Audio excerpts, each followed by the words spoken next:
เย็นวันศุกร์สิ้นเดือนช่วงเวลาที่กระเป๋าตังค์พองฟูแต่สำหรับมดหญิงสาวผู้มีเป้าหมายจะเก็บเงินดาวน์คอนโดทุกบาททุกสตังค์คือหยาดเหงื่อวันนี้เธอถูกลากมางานเลี้ยงแผนกที่ร้านอิซากายะสุดหรูมดเปิดเมนูด้วยมือที่สั่นเทากวาดสายตาหาเมนูที่ถูกที่สุดก่อนจะสั่งเบาๆว่าขอสลัดเต้าหู้กับน้ำเปล่าค่ะเธอคำนวณในหัวเสร็จสับมื้อนี้250 บาทรอดตายแล้วแต่ทว่ามารผจญมักมาในรูปแบบเพื่อนร่วมงานที่ชื่อพีทชายหนุ่มผู้มีลิ้นทองคำกวักมือเรียกพนักงานด้วยท่าทีราวกับองค์ชายรัชทายาทเอากุ้งมังกรซาชิมิ2ที่ครับเนื้อวากิว A5 ย่างเตาถ่าน3เซตอ้อเอาอูนิเกรดพรีเมียมมาด้วยนะสั่งมาแชร์กันตรงกลางนะพวกเราคำว่าแชร์กันตรงกลางดังก้องในโสตประสาทของมดราวกับเสียงสวดส่งวิญญาณอาหารหรูหราทยอยเสิร์ฟเต็มโต๊ะพีทคีบเนื้อวากิวเข้าปากอย่างเมามันพร้อมชวนทุกคนกินเลยมดอร่อยมากมดสายหน้ายิ้มแห้งๆแล้วจิ้มเต้าหู้เปล่าๆเข้าปากเธอรู้ดีว่ากฎเหล็กของวงการนี้คือถ้าคุณคีบเนื้อชิ้นนั้นเข้าปากเมื่อไหร่คุณจะกลายเป็นตัวหารโดยสมบูรณ์แบบเวลาผ่านไป2 ชั่วโมงซากหอยซากกุ้งและขวดสาเกเกลื่อนโต๊ะพนักงานเดินถือบินหนังสีดำเข้ามาพีทนับบินไปดูด้วยรอยยิ้มก่อนจะหยิบเครื่องคิดเลขในมือถือขึ้นมาจิ้มอย่างคล่องแคล่วทั้งหมด 12,500 บาทมากัน5คนหารเท่านะตกคนละ 2,500 บาทเดี๋ยวเราส่ง QR Code เข้ากรุ๊ปเลยนะ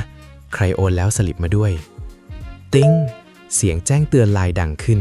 พร้อมภาพ QR Code ที่สว่างวาบราวกับระเบิดนิวเคลียร์มดหน้าซีดไร้สีเลือด 2,500 บาทคือค่าไฟและค่าน้ำทั้งเดือนของเธอบรรยากาศเงียบกริบทุกคนหยิบมือถือขึ้นมาสแกนจ่ายแบบจำยอมมดกำมือถือแน่นนิ้วหัวแม่มือสั่นระริกอยู่เหนือปุ่มโอนเงินนี่คือสงครามจิตวิทยาขั้นสูงสุดเธอจะยอมจ่ายเพื่อซื้อสังคมหรือจะลุกขึ้นสู้เพื่อปกป้องปากท้องของตัวเองความอดทนของมนุษย์มีขีดจำกัดครับ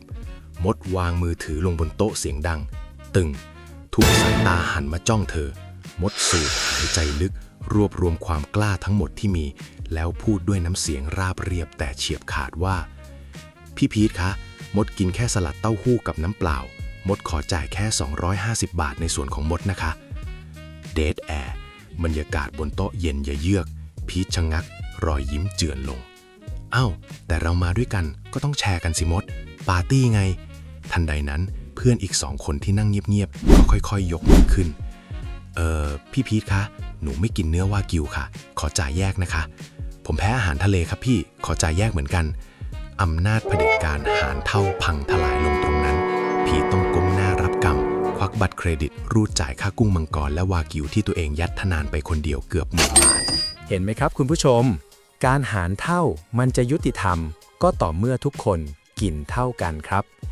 อย่ากลัวที่จะถูกมองเป็นคนขี้เหนียวเพียงเพราะคุณปฏิเสธที่จะจ่ายในสิ่งที่คุณไม่ได้กินเพื่อนร่วมงานที่ดีจะไม่เอาเปรียบคุณผ่านบิลค่าอาหารหรอกครับการตั้งขอบเขตทางการเงิน financial boundary ไม่ใช่เรื่องน่าอายแต่มันคือการเคารพคุณค่าของเงินในกระเป๋าตัวเองครับร้ายสารแนส่งท้ายสรุปว่ามดรอดตายจ่ายไปแค่250 บาทเดินเชิดหน้าออกจากร้านอย่างผู้ชนะครับ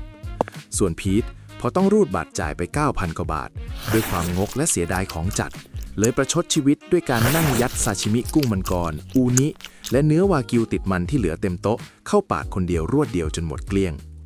แต่ความตะกละมักทำงานไวเคลมไวครับตี 3คืนนั้นพีทถูกหามส่งห้องฉุกเฉินด้วยอาการอาหารเป็นพิษเฉียบพลันท้องร่วงจนหูดับโดนแอดมิดโรงพยาบาลเอกชนไป3 คืนเต็มพอตอนเช้าพีทถ่ายรูปสายน้ำเกลือลงกรุ๊ปไลน์ออฟฟิศพร้อมแคปชั่นเรียกความสงสารว่าอาหารเป็นพิษหนักมากบินค่าหมอปาไป 50,000 กระเป๋าฉีกเลยพวกเรามดเห็นปุ๊บไม่รอช้าครับพิมพ์ตอบกลับไปนิ่มๆกลางกรุ๊ปว่าโหค่าหมอ 50,000 หาร5 คนตกคนละ10,000หารเท่านะพี่พีทอ๋อลืมไปหนูไม่ได้ป่วยด้วยขออนุญาตไม่ช่วยหารนะคะหายไวๆค่ะจุ๊บๆหลังจากนั้นสมาชิกในกรุ๊ปก็พร้อมใจกันกดรีดแต่ไม่มีใครตอบเลยสักคนครับกรรมตามสนองเร็วยิ่งกว่า 5G อีกนะครับท่านผู้ชม